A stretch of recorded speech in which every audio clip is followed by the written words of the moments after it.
السلام عليكم، ازيكم حبايبي؟ عاملين ايه؟ وحشتوني اوي والله. انا الفيديو ده مهم جدا جدا جدا، خصوصا في الصيف بالنسبه للي هو تلاجتهم خلاص، يعني عندهم اطفال، يعني ربنا يخليهم لكم يا رب ويخلي لي ولادي. حبيت اشارككم في الفيديو ده. انا قرفت بصراحه من كل شويه فتح التلاجة ياخدوا ازايز الميه واغسل في ازايز. لحد ما لقيت فكرة كده هي نفعتني، هي يعني بتنفعنا 24 ساعة يعني أكتر من كده.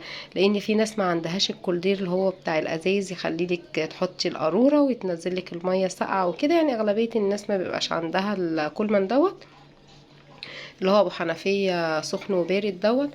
فالفكرة دي هتريحنا يعني على قد ما نقدر حتى يوم، لان نرحم باب التلاجة، لان اغلبية التلاجات بتسرب مية وبتبوظ في الصيف لا قدر الله من كل شوية فتح التلاجة بالنسبة للمية، غير بقى احتياجاتنا احنا اليوميا في الاكل وكده، وبندخل وبنخرج. فانا جات لي فكرة ده كولمان، ودي ازازة مية متلجة.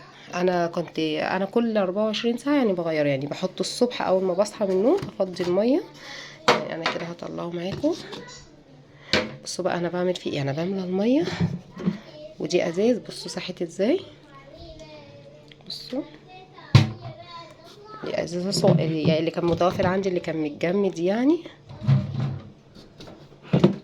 بس هو والله بصوا لسه الميه ساقعه فيه، يعني انا حاطاه من امبارح الساعه 10 الصبح، النهارده تقريبا الساعه 1. بصوا لسه في ميه، والميه ساقعه كمان. هغير ميه، هشطفه واغير الميه وارجع لكم. انا كده شطفته، دي ميه ساقعه اهي، هنملاه بس كده. والله يا جماعه الفيديو دوت يعني اللي ما عندوش كولمان اساسا يشتريه، مش هيخسر حاجه. هو اساسا مش غالي، يعني لما تجيبي ماركه كويسه جدا هتلاقيها بتاخده ب 200 جنيه، ولو مثلا ب 200 250 اوفر كتير من الكولدير اللي هو نازل ده اللي بيخلي الميه ساقعه. هو احسن طبعا، بس اللي ما عندوش كولدير ده مش يعني الدنيا مش هتقف يعني. نمشي نفسنا، لان فعلا لازم نحافظ على الثلاجات، خصوصا الشهرين دول اساسا الجو صعب قوي والاطفال بيشربوا ميه كتير جدا. ادي احنا كده ملينا ميه ساقعه. انا بصراحه انا الكولمان ده اصلا كان عندي بقاله كتير جدا، وعمري ما فكرت، مكسله بكسل بصراحه، عمري ما فكرت اطلعه كده. لا قلت لا ده لازم يطلع.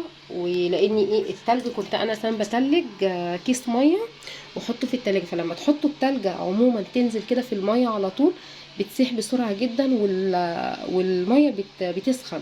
لكن هتجيبوا ازازه متلجه كده وتدخلوها هنا كده. بصوا بس، والله بتقعد معاك اكتر من 24 ساعه، الميه بتفضل ساقعه. زودوا بقى عادي ميه عليه، جربوها والله وعن تجربه، وادعوا لي. متنسوش بقى الاشتراك واللايك ودعموا قناتي، واكتبوا لي تعليق حلو. الميه والله بتقعد معاك اكتر من 24 ساعه. وطبعا اكيد لو واحده معاها جوزها وكده طبعا بيكسل كل شويه يدخل المطبخ يشرب ميه، او لو حطيتيه لا هي ازازه ميه ساقعه تلج تلجها له، خليها له جنبه ولا يقوم يشرب. هي دي بس انا عاملاه ليا ولولادي، وبيقعد معانا طول الليل والنهار، يعني بقوم بقى اغير الميه فيه تاني يوم. بس التكه اللي فيها حطوا الازازه متجمده مقفوله، هي الازازه بتفضل بقى مع نفسها تسيح واحده في واحده. غير لما تجيبوا تلج من التلاجة من الفريزر في كيس، او بتبقوا مجمدينه في حاجه وتفضوه. التلج بيسيح بسرعه، كل ما بيكملش 3 4 ساعات وتلاقوا الميه سخنت فيه. جربوا الطريقه دي وفعلا هثبت لكم ان كل ما هيقعد معاك اكتر من 24 ساعه الميه زي ما هي تلج. اكتبوا لي في التعليقات انكم استفدتوا، ويا رب اكون فدتكم، عشان خاطر التلاجات بتاعتنا خساره. وما تنسونيش بقى بدعوه حلوه. باي باي.